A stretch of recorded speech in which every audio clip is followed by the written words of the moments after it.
Саламатсыздар ма, құрметті оқушылар? Сіздермен бірге Алматы қаласы Зерде мектеп гимназиясының бастауыш сынып мұғалімі Дүйсенбекова Гүлнар Қабдолдановна.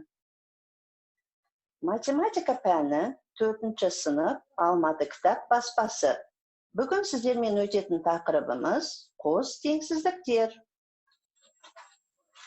Сабақ барысында балалар, біз қос теңсіздік не екенін, қалай жазу керектігін және сан сәулесінде оларды белгілеуді, шешімдер жиынын табуды үйренеміз. Біз 4-ші тоқсанды балалар ғарышқа саяхат бөлімінен бастаймыз. Сабақты бастамас бұрын мына суретке назар аударыңдар. Бұл суретте балалар нені көріп тұрсыңдар? Дұрыс айтасыңдар балалар. Біз бұл суретте ғарыш денелерін, күн, ай, жұлдыздарды көріп тұрмыз. Ондай болса балалар, ғарыш кеңістігін, ондағы нысандарды, жұлдыздар мен галактикада болатын өзгерістерді зерттейтін ғылым қалай аталатынын білу үшін біз OPEC-KZ оқулығынан бірінші тапсырманы орындайық. Бұл тапсырмада балалар бізге өрнектерді есептеп, жауаптарын кестеде көрсетілген тәртіппен орналастыру керекпіз. Ал барлығымыз бірге жұмыла орындайық. Бірінші өрнекте балалар 630-ды бөлу керекпіз 270 пен 90-ның бөліндісіне. Алдыменен білесіздер, жақшаның іші орындалады. 270 пен 90-ның бөліндісі 3-ке тең, ал 630 пен 3-тің бөліндісі 210-ға тең болады. Ол О дыбысы. Келесі амал 90 мен 50-дің көбейтіндісіне көбейту керекпіз 20-ны. Бұл жерде де жақшаның іші орындалады. 90 мен 50-дің көбейтіндісі, дұрыс айтасыңдар балалар, 4500-ге тең. Ал оны 20-ға көбейтетін болсақ, жауабы 90 000. Бұл С дыбысы. Келесі тапсырма балалар, 250-ге қосамыз 50-ді, оған қосамыз 300-ді. Және шыққан санды бөлеміз 5-ке. Жақшаның іші орындалған кезде, дұрыс айтасыңдар балалар, жауабы 600-ге тең. 600-ді бөлсек 5-ке 120-ға тең. Келесі соңғы тапсырмамыз 128 бен 472-ның қосындысына көбейту керекпіз 3-ті. Жақшаның жауабы 600-ге тең, ал 600 бен 3-тің көбейтіндісі 1800-ге тең. Бұл А дыбысы. Ал енді балалар қандай сөз шықты? Оқып жіберейік. Жарайсыңдар балалар. Астрономия сөзі шықты.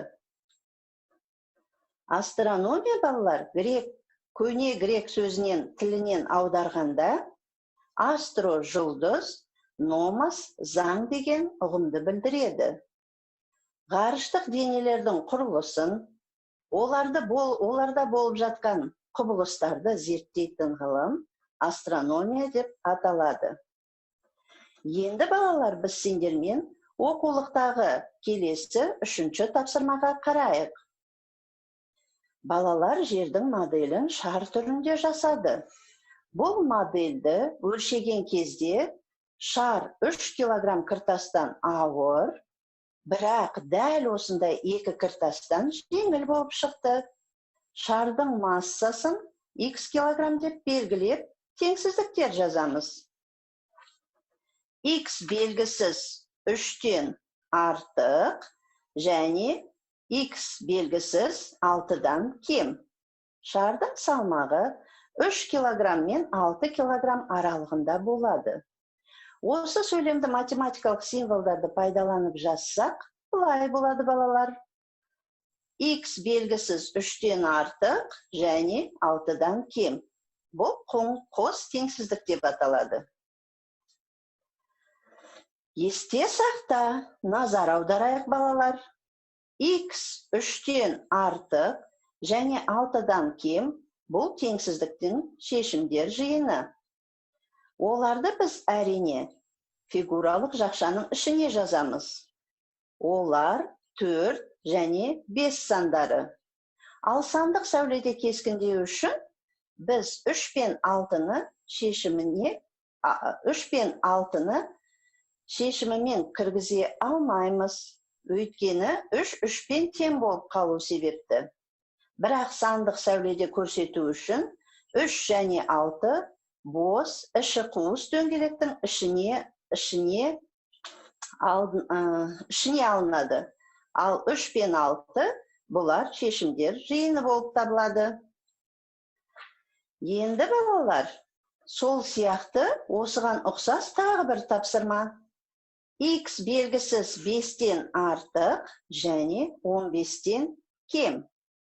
Бұл теңсіздіктердің шешімдер жиыны 6, 7, 8, 9, 10, 11, 12, 13, 14 болып табылады. Біз оларды фигуралық жақшаның ішіне алып жазамыз. Ал сандық сәуледе кескіндеу үшін біз 5 пен 15-ті шешіміне кіргізе алмаймыз балалар. Бірақ сандық сәуледе көрсету үшін 5 пен 15 бос қуыс дөңгелектің ішіне алынады. Яғни 5 пен 15-тің арасы бұл теңсіздіктің шешімі болып табылады. Сіздерге балалар барлығы түсінікті болса, мына тапсырманы оқулықтан орындайық. 4-ші тапсырма. 4-ші тапсырмада балалар бізге былай деп тұр. Түсіндіре отырып, қос теңсіздіктерді жазайық. Т белгісіз сан. Қай саннан артық? Әрине 4 санынан артық және 9 санынан кем. Дұрыс айтасыңдар балалар. Келесі К дыбысы, белгісіз саны. К 5-тен артық, 18-ден кем. Келесі тапсырма балалар, М белгісіз саны. Ол әрине 10-нан артық және 25 санынан кем болады. Және соңғы тапсырма балалар, Н белгісіз саны. Ол әрине 6-дан артық және 15-тен кем. Ақылдыларым, жарайсыздар. Құрметті оқушылар, осымен бүгінгі сабағымыз аяқталды. Сіздер тақырыпты жақсы ұқтыңыздар деген оймен үйге тапсырма берейін. Үйге тапсырма балалар, оқулықтағы 11-ші тапсырма және 10 сұрақтан тұратын тест. Бұл тесті балалар сіздер Білген Академия порталынан аласыздар. Осымен сабағымыз аяқталды. Назар қойып тыңдағандарыңызға үлкен рахмет.